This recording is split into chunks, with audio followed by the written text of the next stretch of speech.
about back in the day, trying to get that right mix of survival. Because the inclination is, let's just make this fully systemic. Let's have her eating to survive, needing water to survive. How did you know how far to push it? I mean, for us, exploring survival was a fairly broad exploration.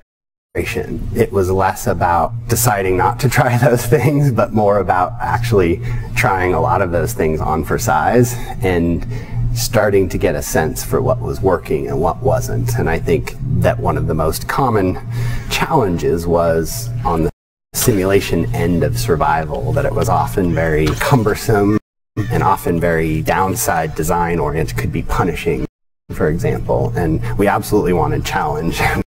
We wanted to create a situation where the player had to work for it in order to survive, but we didn't want it to be a situation where you were just managing health bars or hunger bars or some of these things. And in some ways, there was disconnects that became clear with things like that. If you wanted to encourage a player to explore a hub at their own pace, but they feel that every moment they're not collecting resources or progressing, that then they're in the middle of dying. And that started to detract from a certain amount of freedom to explore. And so rather than really asking players to manage resources in a hunger bar kind of way, we said, well, what are the more active elements of survival that the players can respond to, whether it be resource management in a more upside design kind of way. So things like the weapon crafting was more fun than a hunger bar, that it was cooler to get these resources and make your gear and your weapons better than it was to just have to continue to collect them, not to die. So we started to see this fork in the road and start to put different mechanics into each bucket of, that's a bit too simulation oriented or cumbersome or punishing, and then we started to collect the ones that were just fun, that they felt like you had some of that almost Bear Grylls surviving in the wilderness feel, but that they were more upside design oriented. And part of where the word survival action came from for us was making this distinction between this survival simulation that didn't feel right versus this survival action that captured the flavor and started to channel those systems in a way that felt right with an action adventure game. How much of a reference point during that development was Snake Eater? Did you guys go to that one a lot? We did. I mean, we looked at a lot of examples, and we saw a lot of other games solve the problem in different ways, and in a lot of cases it worked for those games, right? That different mechanics that may not have worked for us did work for them, and others that we saw in other games did inspire us in other ways. So it was one of those things where nothing mapped exactly directly to our needs, but it's always fun to see how other people solve the same problem. I feel like during that game's development, there was kind of the rise of the survival genre. I feel like DayZ, Minecraft even to some extent, and I'm wondering if the popularity of that genre, especially in recent times, has kind of reshaped your thinking as far as how systems-based you can go with this stuff?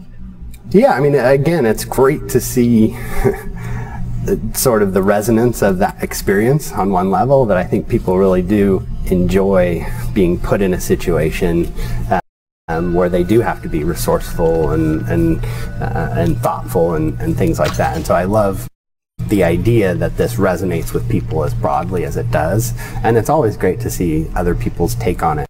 I think our approach to it is probably most directly informed just by where we got to in the first game and how we felt about it, and then subsequently what feedback we got. And so a lot of the most concrete inspirations for us was just to look at what we had done and how it could be better. But again, it's fun to see how other people solve the problems, and some of those served as inspiration for us as well. Do you think it's made you guys more confident in the survival aspect of Rise of the Tomb Raider, just seeing the popularity of those other games? I think for us, we had mapped out a longer arc for Lara that involved leveraging her survival experience in the first game as a foundation for which she'd build her ability to unlock secrets within these hostile locations. I kind of call it the unifying theory between raiding tombs and surviving in the wilderness, that it really is the key with which she can find secrets in these remote locations. So for us, there was already a natural fit there. Similarly, things like the bow and the climbing axe are very signature gear and felt like they really should be a continued part of her character. So I think in a lot of ways it was inspirational to us, but I think we had, before you even put it in the box, that you start to think about how you can build on that foundation. So do you think that the reaction to the first game's survival elements has kind of motivated you guys to maybe push things a little bit further as far as the systemic survival aspects of Rise of the Tomb Raider?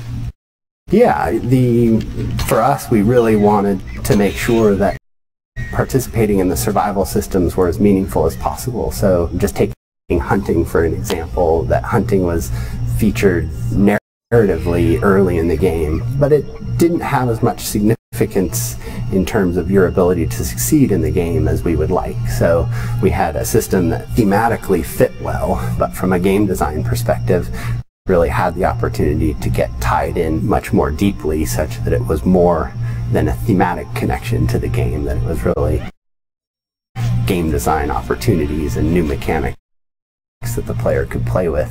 And again, part of what I like about that sensibility is that it allows players to be a bit clever, that instead of just doing exactly what you're told, what resources are you going to collect and how are you going to use them, or how can you start to understand where to find a particular resource, or some of these things, that it starts to feel much more connected to the gameplay experience.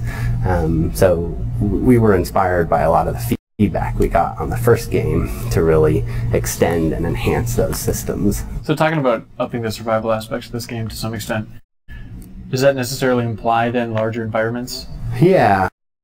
I mean, I think one of the great things about doing it from the ground up on Xbox One is just being able to push scale, especially of hubs. That I think hubs are where survival plays out best.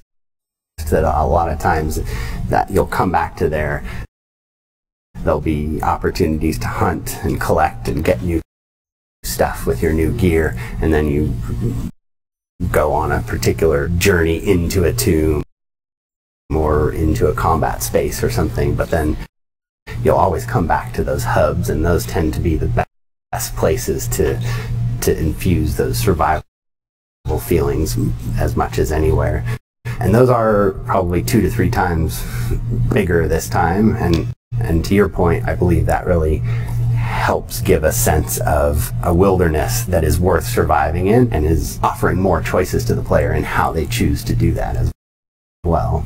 Well, I'm very excited to offer some extensions to our survival systems, that as much as we really try to blend a very finely paced linear narrative, one of the things we really celebrate as a product is placing that amidst a world of game design systems that offer player choice. And as a philosophy, we're absolutely on board, and we're pushing things much farther than we were able to in the last game.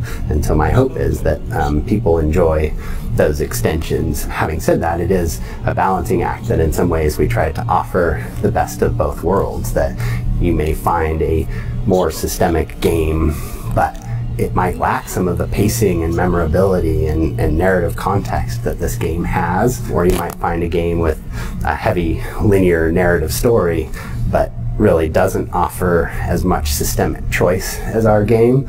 So I think what's most exciting to me is that we tend to fuse those both and try to achieve a balance that offers players really the best of both worlds in some ways.